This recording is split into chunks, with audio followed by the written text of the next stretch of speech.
रहमतुल्लाहि वबरकातुहू। आप देख रहे हैं टॉप 10 विद JNM और मैं हूं गुलाम नबी मदनी। दुनिया भर से आज की 10 बड़ी और इंतहाई अहम खबरें जिन पर आज हम बात कर रहे हैं। नाज़रीन किराम, आज 30 दिसंबर 2020 है और आज दिन है बुध का। ये टॉप 10 विद JNM का दोपहर का बुलेटिन है। खबरों का सिलसिला शुरू कर लेते हैं। जो आज की पहली बड़ी खबर है ये नाज़रीन किराम भारत के पाकिस्तान के खिलाफ बढ़ते हुए संगीन इल्ज़ामात के हवाले से है। नाज़रीन किराम, ताज़ा रिपोर्ट सामने आ रही है कि भारत दावा कर रहा है कि चूंकि पाकिस्तान नॉर्थ कोरिया के साथ, शुमाली कोरिया के साथ अस्करी ताल्लुकात बढ़ा रहा है और इसी तरह से पाकिस्तान पर भारत की जानिब से ये इल्ज़ाम भी लगाया जा रहा है कि शुमाली कोरिया को पाकिस्तान की जानिब से न्यूक्लियर बाकायदा हथियार फराहम किए गए हैं, न्यूक्लियर टेक्नोलॉजी फराहम की गई है। नाज़रीन किराम, इससे पहले पाकिस्तान पर इल्ज़ाम था कि पाकिस्तान ईरान को न्यूक्लियर टेक्नोलॉजी दे रहा है, सऊदी अरब को न्यूक्लियर टेक्नोलॉजी दे रहा है और अब नाज़रीन किराम शुमाली कोरिया का नाम लेकर एक मरतबा फिर पाकिस्तान के जोहरी प्रोग्राम को, न्यूक्लियर तवानाई को मुतनाज़ा बनाया जा रहा है। भारत के मातहत चलने वाले मीडिया नेटवर्क पर ऐसी रिपोर्टें छप रही हैं जिसमें यह कहा जा रहा है कि चूंकि पाकिस्तान के नॉर्थ कोरिया के साथ ताल्लुकात बढ़ रहे हैं, अस्करी ताल्लुकात, इसीलिए अब भारत ने भी पाकिस्तान को काउंटर करने के लिए साउथ कोरिया का, जनूबी कोरिया का इंतखाब किया है और यही वजह है भारतीय आर्मी चीफ को 3 रोज़ा दौरे पर साउथ कोरिया भेजा, जहां उनके वहां के आला हुक्काम से मुलाकातें हुई और साउथ कोरिया के अंदर भारत जदीद तरीन फौजी अड्डे बनाना चाहता है और जदीद तरीन हथियार फराहम करके चाइना और पाकिस्तान के मुश्तरका अहदाफ को टारगेट करना चाहता है। हालांकि आप जानते हैं भारत का यह झूठा दावा है, ऐसा कुछ भी नहीं है। पाकिस्तान का जोहरी प्रोग्राम बिल्कुल महफूज है और पाकिस्तान किसी को जोहरी तवानाई फरोख्त नहीं कर रहा है। इसके अलावा नाज़रीन किराम, इत्तलात सामने आ रही हैं कि भारत की जानिब से परेशानी लाहिक की जा रही है और परेशानी बताई जा रही है कि उनका मजबूत तरीन इत्तेहादी रूस चाइना के साथ मिलकर जदीद तरीन जंगी मशकें कर रहा है, जिससे भारत को फिक्र लाहिक हो चुकी है कि आखिर रूस जो असलहा भी भारत को फरोख्त करता है वो चीन का साथी है या फिर भारत का साथी। अगर जंग शुरू हो गई तो फिर इस जंग के अंदर चीन का रूस साथ देगा या फिर भारत का साथ देगा। लेकिन माहिरीन का मानना है कि रूस पाकिस्तान और चाइना के ब्लॉक में है, जबकि भारत आप जानते हैं अमरीका और इसी तरह से इसराइल और दीगर मुल्कों के ब्लॉक में है। यही वजह है नाज़रीन किराम, रूस नहीं चाहता कि वो अमरीका के ब्लॉक में जाए और किसी भी सूरत ऐसा मुमकिन भी नहीं है कि अमरीकी ब्लॉक में भारत की मदद की जाए। यही वजह है नाज़रीन किराम, अब भारत ने रूस से ताल्लुकात ख़त्म करने पर गौर शुरू कर दिया है।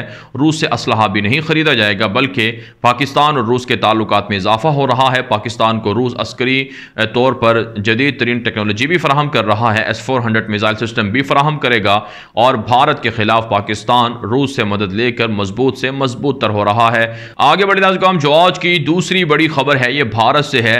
नाज़रीन किराम, भारतीय हुकूमत और भारतीय फौज दावा कर रही है कि फ्रांस के साथ मिलकर जदीद तरीन फ़िज़ाइया मशकें जल्द शुरू होने वाली हैं, जिसमें फ्रांस के राफेल तैयारे भारत पहुंचेंगे और भारत के साथ मिलकर जो भारत को राफेल तैयारे दी गए हैं और इसी तरह से जो दीगर जदीद तरीन जंगी जहाज़ भारतीय फ़िज़ाइया के पास मौजूद हैं वो इस फ़िज़ाई जंगी मशकों के अंदर हिस्सा लेंगी और शिरकत करेंगे। आप जानते हैं नाज़रीन किराम, पाकिस्तान ने शाहीन 9 के नाम से चाइना के फ़िज़ाइया के साथ मिलकर जदीद तरीन जंगी मशकें की थी जो 1 महीने तक तवील तरीन रही हैं। इन जंगी मशकों का मकसद ये होता है कि अगर कभी ज़रूरत पड़े तो फिर ये जो दोस्त ममालिक होते हैं जिनके साथ जंगी मशकें की जाती हैं, ये मुश्किल वक्त में अपने दोस्त मुल्क का मदद कर सके या ताउन कर सके। यही वजह है नाज़रीन किराम, चाइना पाकिस्तान के साथ मिलकर जंगी मशकें इसलिए करता रहा ताकि अगर पाकिस्तान के ख़िलाफ़ भारत जंग मुसल्लत करता है तो चीन की फ़िज़ाइया पाकिस्तान की फ़िज़ाइया की मदद कर सके। बिल्कुल इसी तरह से अब फ्रांस भी भारत के साथ मिलकर जंगी मशकें कर रहा है ताकि पाकिस्तान या फिर चाइना के साथ भारत की जंग हो तो फ्रांस भारत की मदद कर सके। इसके अलावा नाज़रीन किराम, इत्तलात सामने आ रही हैं कि भारत के अंदर तिब्बत बॉर्डर फोर्स है जो 90,000 पर मुश्तमिल है, उसके लिए अलहदा से दिल्ली के अंदर 4 एकड़ से ज़ायद ज़मीन भारत ने फराहम कर दी है ताकि वहाँ पर हेडक्वार्टर्स बनाए जाएँ और इसी तरह से दफातर और दीगर मकासद के लिए उस ज़मीन को इस्तेमाल किया जाए। कहा जाता है कि भारत तिब्बत कार्ड को खेल रहा है और तिब्बत के साथ मिलने वाली सरहद पर जो रहतगी पसंद हैं उनको भी सपोर्ट किया जा रहा है और इसी तरह से जो तिब्बत बॉर्डर फोर्स है उसको भी भारत चाइना के खिलाफ इस्तेमाल कर रहा है। आगे बढ़े नाज़रीन किराम, जो आज की तीसरी बड़ी खबर है ये नाज़रीन किराम काम नेपाल से है। आप जानते हैं नेपाल के अंदर सियासी बहरान जारी है और इस बहरान को ख़त्म करने के लिए चीन के सदर शी जिनपिंग ने खुसूसी तौर पर चाइना से आला ओहदेदारों पर मुश्तमिल टीम पहुंचा रखी है। गुज़श्ता रोज़ नाज़रीन काम नेपाल के अंदर मुजाहरा हुआ है। KP शर्मी ओली की जानिब से जो पार्लियामेंट को तहलील किया गया था, इस फैसले के ख़िलाफ़ वहाँ अपोजिशन जमातों के बहुत से मुजाहिरीन ने मुजाहरा किया है और KP शर्मा ओली जो वहाँ के वज़ीर आज़म हैं उनसे मुतालबा किया है कि पार्लियामेंट को तहलील करना गैर कानूनी है। जबकि नाज़रीन काम चीन के जो आला ओहदेदार नेपाल के अंदर मौजूद हैं वो सियासी तौर पर जो इख्तलाफात हैं उन्हें दूर करने की कोशिश कर रहे हैं। KP शर्मी ओली ये नाज़रीन काम कम्युनिस्ट पार्टी से ताल्लुक़ रखते हैं और इसी तरह से नाज़रीन काम ये भारत के ख़िलाफ़ मुतअद्दिद पॉलिसियों को पैदा कर चुके हैं। यही वजह है इन्होंने काला पानी, लीपू लीक है और लिम्पाधुरा नामी जो इलाके हैं वो भारत से छीने हैं और भारत के ख़िलाफ़ चीन के साथ मिलकर बड़ी बड़ी कार्रवाइयाँ की हैं। यही वजह नाज़रीन काम इत्तला सामने आ रही हैं कि चीन से आने वाला जो इंतहाई आला सतही डेलीगेशन है उसने नेपाल के अंदर साबिक जो वज़राए आज़म रहे हैं उनसे मुलाकातें की हैं, अपोजिशन सियासी जमातों से मुलाकातें की हैं और सबको ये बात कही है कि भारत का ख़तरा है, लिहाजा तमाम सियासतदान मिलकर मुश्तरक हो जाएँ, मुत्तफ़िक हो जाएँ। और चीन कोशिश कर रहा है कि अपना असर रसूख इस्तेमाल करके भारत की जो साजिशें हैं नेपाल से उनको ख़त्म किया जाए। आगे बढ़े नाज़रीन काम जो आज की चौथी बड़ी खबर है नाज़रीन काम ये भी भारत से है। ताज़ा रिपोर्ट सामने आ रही हैं कि भारत के अंदर किसानों की तहरीक उरूज पर है। लाखों किसान, सिख किसान सड़कों पर हैं और मोदी की हुकूमत के खात्मे का मुतालबा कर रहे हैं। आज मोदी के साथ जो मुज़ाकरात का राउंड शेड्यूल है, जिस वक्त मैं वीडियो रिकॉर्ड कर रहा हूँ उस वक्त की इतलात तो ये हैं कि अगरचे मुज़ाकरात का राउंड शेड्यूल ज़रूर है लेकिन इस मुज़ाकरात के ज़रिए से भी मामला हल नहीं होंगे क्योंकि मोदी दहशतगर्द किसानों के खिलाफ बनाए गए कवानीन को वापस लेने पर तैयार नहीं है। यही वजह है नाज़रीन काम अब किसानों की तहरीक शिद्दत इख्तियार कर रही है और उसमें जलाओ घिराव का जो प्लान है उस पर भी अमल शुरू हो चुका है और मोदी की हुकूमत का तख्ता उलटने के लिए मवासलाती निज़ाम को, रेलवे निज़ाम को और इसी तरह से सड़कों के निज़ाम को, आमदोरफ्त ट्रैफिक के निज़ाम को तबाह कर दिया गया है और लाखों सिख किसान चाहते हैं कि उनकी तहरीक खालिस्तान को जन्म दे।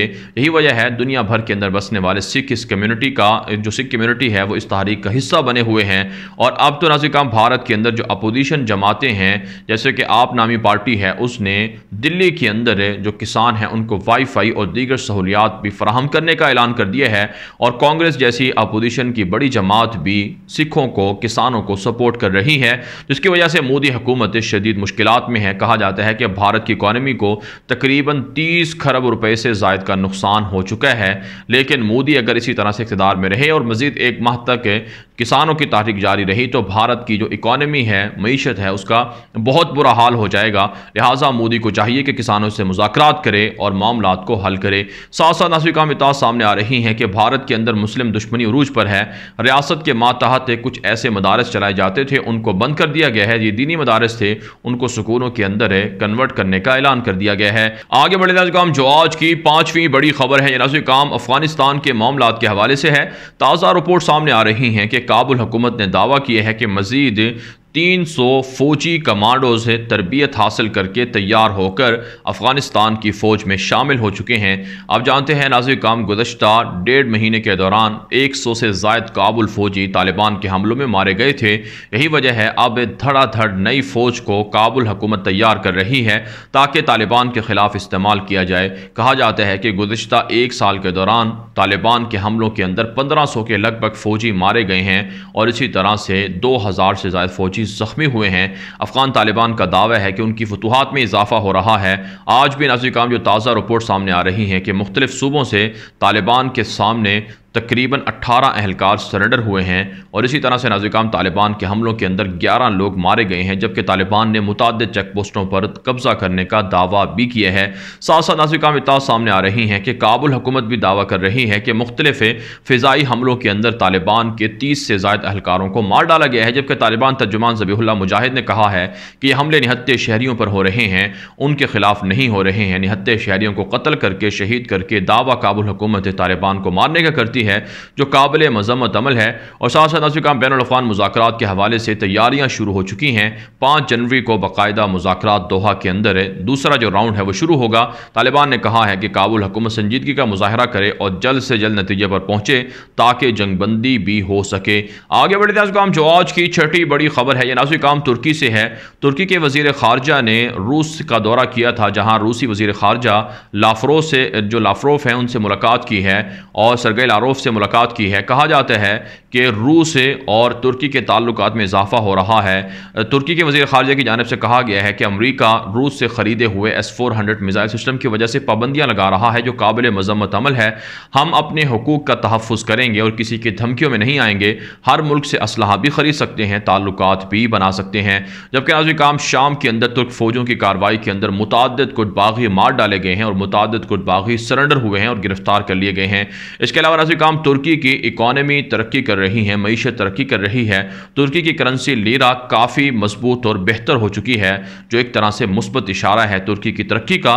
तैयब एर्दोगान ने कहा है कि मुआशी तरक्की को मज़ीद इस्तेहकाम दिया जाएगा और बैरूनी सरमायाकारी को मौके फराहम किए जा रहे हैं, सरमायाकारों को सहूलियात दी जा रही हैं। साथ साथ नाज़रीन इत्तला सामने आ रही हैं कि तुर्की की पार्लियामेंट की जानिब से दहशत गर्दी के लिए फंडिंग करने वाले लोगों के खिलाफ कानून बनाया गया है कि अगर किसी ने असलहे के लिए या दीगर चंदा दिया जो मुसल्लह तंजीमें हैं उनको, तो फिर भारी दहशत गर्दी के जो दफ़ात हैं वो लगेंगी और सख्त तरीन सज़ाएँ दी जाएंगी।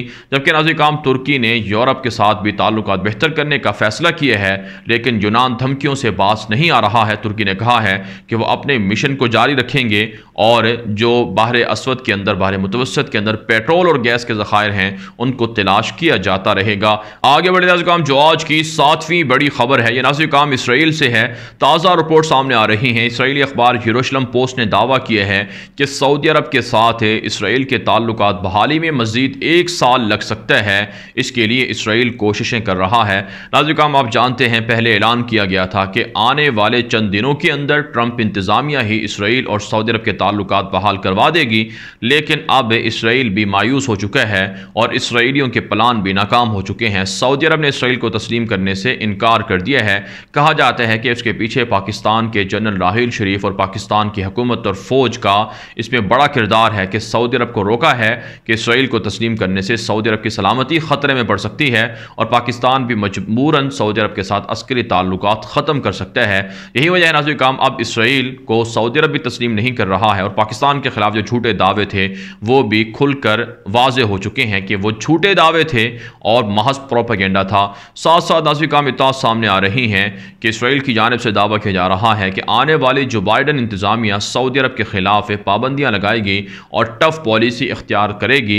लेकिन आप जानते हैं अमरीका और इसराइल दोनों की मुश्तरका कोशिश है कि सऊदी अरब को और गल्फ़ ममालिक को और अरब ममालिक को तबाह किया जाए। इसी वजह से यहाँ पर मुतनाज़ा पॉलिसियाँ भी लाई जा रही हैं, मुतनाज़ा इक़दामात भी किए जा रहे हैं। जबकि नाज़रीन इसराइल ने दावा किया है कि उनके पास जो नेचुरल गैस है उसके ज़खायर वाफर मिकदार में हैं, लिहाजा 2022 से खुद कफ़ील हो जाएगा इसराइल। अपनी तमाम ज़रूरियात अपने ही मुल्क से हासिल होने वाली नेचुरल गैस से पूरी की जाएंगी। आप जानते हैं ये नेचुरल गैस इसराइल का हक नहीं है, बल्कि ये फ़लस्तीनियों का हक है जिस पर इसराइल ने कब्ज़ा कर रखा है। जबकि नाज़रीन इसराइली यहूदियों के ताज़ा हमलों के दौरान 5 फ़लस्तीनी नौजवान ज़ख्मी हो चुके हैं। मुसलसल हमले बढ़ रहे हैं। गज़ा के ख़िलाफ़ जंग की तैयारी की जा रही है। मस्जिद अक़सा को गिराने के लिए, यहूदियों के नई बस्तियाँ बसाने के लिए धड़ाधड़ मंसूबे लॉन्च कर दिए गए हैं। आगे बढ़े नाज़रीन जो आज की 8वीं बड़ी खबर है, ये नाज़रीन लबनान से, शाम से और ईरान से है। ताज़ा रिपोर्ट सामने आ रही हैं कि लबनान की हुकूमत ने दावा किया है कि जो लबनान के अंदर मौजूद शामी मुसलमानों के मुहाजिरीन के खैमे हैं या कैंप हैं उनको जलाने में या वहाँ पर इश्तियाल बढ़ाने में, इश्तियाल अंगेज़ी बढ़ाने में ये शाम की जो बशार अल असद हुकूमत है उनका किरदार है। बशार अल असद हुकूमत दुनिया भर के अंदर मौजूद शामी मुसलमानों को, मुहाजिरीन को तंग करने के लिए मुख्तलिफ इक़दामात कर रही है। लिहाजा बशार अल असद लबनान के अंदर मुदाखलत से बाज रहे। कहा जाता है कि लबनान के अंदर शामी मुहाजिरीन के कैंपों के अंदर लड़ाई झगड़े करवाए गए जिसकी वजह से कैंपों को, खैमों को जला दिया गया और मुतअद्दिद लोग मारे गए और मुतअद्दिद लोग इससे घर से बेघर हो गए। जबकि लबनान के अंदर आप जानते हैं सियासी बहरान भी है, हालात कशीदे हैं। इसके अलावा नाज़रीन काम इराक से खबर यह है कि इराकी हुकाम ने ईरान को खबरदार किया है कि ईरान मुसल्लह प्रॉक्सी वार तंजीमों को लगाम दे जो अमरीकी और फॉरनर अहदाफ को टारगेट करके इराक की सलामती को दाव पर लगा रहे हैं। यही वजह है नाज़रीन काम इराक के अंदर मुक़्तदा अस-सदर के नाम से एक बहुत बड़ा सियासी नाम है और मजहबी पेशवा भी हैं, उनकी जानिब से ईरान की शदीद मजम्मत की गई है कि ईरान इराक के अंदर मुसल्लह तंजीमों का साथ देकर इराक के हालात को ख़राब कर रहा है। जबकि नाज़रीन काम इत्तलात सामने आ रही हैं कि ईरान की जानिब से इराकी हुकाम को कहा गया है कि ईरान पर इल्ज़ामात ना लगाए जाएँ और इराक के साथ ईरान ताल्लुकात ख़राब नहीं करना चाहता है, लिहाजा इसके लिए ज़रूरी है कि मामलात को इफ़हाम व तफ़हीम से हल किया जाए। इसी के लिए नाज़रीन काम मुस्तफ़ा काज़मी की जानिब से एक इराक से एक आला सतही वफ़द तेहरान भी पहुँचाया गया है ताकि मुज़ाकरात करे और इराक से जो मामलात ख़राब हो रहे हैं उनको हल किया जाए। साथ साथ नाज़रीन काम ईरान से खबर यह भी है कि ईरान के अंदर कासिम सुलेमानी की बेटी ज़ैनब सुलेमानी ने कहा है कि खामनाई का साथ देना ज़रूरी है, लिहाजा तमाम ईरान की ख़वातीन, लड़कियाँ वो खामनाई की फ़ौज में शामिल हों और इसराइल और अमेरिका के बढ़ते हुए अज़ाइम का मुकाबला करने के लिए जो पाबंदियाँ हैं, जो इस्लामी कवानीन हैं, उन पर अमल करें और साथ साथ जिहाद की तरबियत और ट्रेनिंग भी हासिल करें। इसके अलावा नाज़रीन काम खबर सामने आ रही है कि हसन नसरुल्लाह की जानिब से बशार उल असद पर शदीद तनकीद की गई है कि बशार उल असद ने शाम के हालात को ख़राब किया, लेकिन हिज़्बुल्लाह ने और ईरान ने मिलकर शाम के हालात को बेहतर और कंट्रोल किए हैं। आगे बढ़े नाज़रीन काम जो आज की 9वीं बड़ी खबर है नाज़रीन काम फ्रांस से और ईरान ही से है। ताज़ा रिपोर्ट सामने आ रही हैं कि ईरान की जानिब से जदीद तरीन सेटेलाइट और मिज़ाइल और इसी तरह से जदीद तरीन जंगी जहाज़ बनाने का दावा किया गया है। साथ साथ कहा गया है कि ईरान भी अमेरिका के F-35 तैयारों के मुकाबले में जदीद तरीन फाइटर तैयारे बना रहा है और नए सेटेलाइट को रवाना करके अमरीकी पाबंदियों को पांव तले रोंद रहा है और ईरान मुआशी तौर पर, अस्करी तौर पर तरक्की कर रहा है। इसके अलावा नाज़रीन काम इत्तलात सामने आ रही हैं कि कासिम सुलेमानी के नाम से एक बाकायदा मोबाइल ऐप बनाई गई है, गेम बनाई गई है, जिसमें दरअसल इसराइल को और इसी तरह से अमेरिका को टारगेट किया जाता है। बच्चों को सिखाया जा रहा है कि कासिम सुलेमानी एक हीरो थे, लिहाजा उनकी तरह बनने का हर बच्चा ख्वाहिशमंद भी है और इसराइल और अमेरिका पर मिसाइल दागे जाएंगे। साथ साथ नाज़रीन काम इत्तलात सामने आ रही हैं कि फ्रांस के अंदर पेरिस में एक मुसलमानों की बड़ी मस्जिद थी, उसके खतीब को आइम्मा की जो बनाई गई तंजीम थी या कमेटी थी जो हुकूमत की जानिब से बनाई जा रही थी, उसका जिम्मेदार बनाया जा रहा था, जिससे उन्होंने जिम्मेदारी कबूल करने से इनकार कर दिया है। आप जानते हैं फ्रांस के अंदर मुसलमानों को, आइम्मा किराम को, मसाजिद को कंट्रोल में लेने के लिए हुकूमती मंसूबा है ताकि जो हुकूमत की जानिब से लिखे हुए खुतबात हों वो देने की इजाज़त हो और इसके अलावा मुसलमान कोई भी या ख़तीब कोई भी या आइम्मा किराम कोई भी खुतबा ना दे सकें। इसलिए मुसलमानों ने कहा है कि फ्रांस के अंदर जो मुतनाज़ा हुकूमत इक़दाम हैं उनका हिस्सा वो नहीं बनेंगे। आगे बढ़े नाज़रीन काम जो आज की 10वीं बड़ी खबर है ये अमेरिका से है। नाज़रीन काम अमेरिका के आने वाले नए सदर जो बाइडन ने ट्रंप पर इल्ज़ाम लगाया है कि वाशिंगटन के अंदर ट्रंप जानबूझकर व्हाइट हाउस तक आने के लिए जो बाइडन का रास्ता रोक रहे हैं और जो इक़्तिदार की मुंतकली है इसके लिए पेंटागन का सहारा लिया जा रहा है, सिक्योरिटी इदारों का सहारा लिया जा रहा है और सिक्योरिटी इदारों को और पेंटागन के खुफिया इदारों को, जासूसी जो एहलकार हैं या आप कह सकते हैं कि वहाँ की जो खुफिया एजेंसियाँ हैं, उनको ट्रंप की जानिब से प्रेशराइज़ किया जा रहा है कि जो बाइडन को कौमी सलामती के हवाले से ब्रीफिंग ना दें और इक़्तिदार की मुंतकली ना करें, जिस पर जो बाइडन ने कहा है कि यह काबिल मज़म्मत अमल है और डेमोक्रेट की जानिब से इसके मुतबादिल प्लान मौजूद हैं। कहा जाता है कि ट्रंप ताहाल जो बाइडन की हुकूमत है उसको तस्लीम करने पर तैयार नहीं है, वाइट हाउस तो छोड़ने पर तैयार नहीं है, इसलिए वो मुख्तलिफ हीले बहाने कर रहे हैं। इसके अलावा नाज़रीन काम इत्तलात सामने आ रही हैं कि जो बाइडन इसराइल के हक़ में पहले बेहतर हुआ करते थे और ये 80 की दहाई की बात है, खुफिया दस्तावेज़ात जारी हुई हैं जिनमें कहा गया है कि जो बाइडन इसराइल के हक़ में पहले बेहतर थे लेकिन बाद में इख्तलाफात बढ़े हैं, लेकिन अब आने वाला जो दौर है वो भी इसराइल के हक़ में जो बाइडन बेहतर हो सकते हैं और बड़े बड़े फैसले कर सकते हैं। भारत नाज़रीन काम दुनिया भर से थी आज की 10 बड़ी खबरें। इन खबरों के हवाले से आपकी क्या राय है? अपनी राय कमेंट के जरिए से जरूर हम तक पहुंचाएं। मज़ीद खबरों के लिए आप हमारे ट्विटर अकाउंट दुनिया मेरे आगे और गुलाम नबी मदनी फॉलो कर सकते हैं। आज के लिए इतना ही, इजाज़त दीजिए। अल्लाह हाफिज़।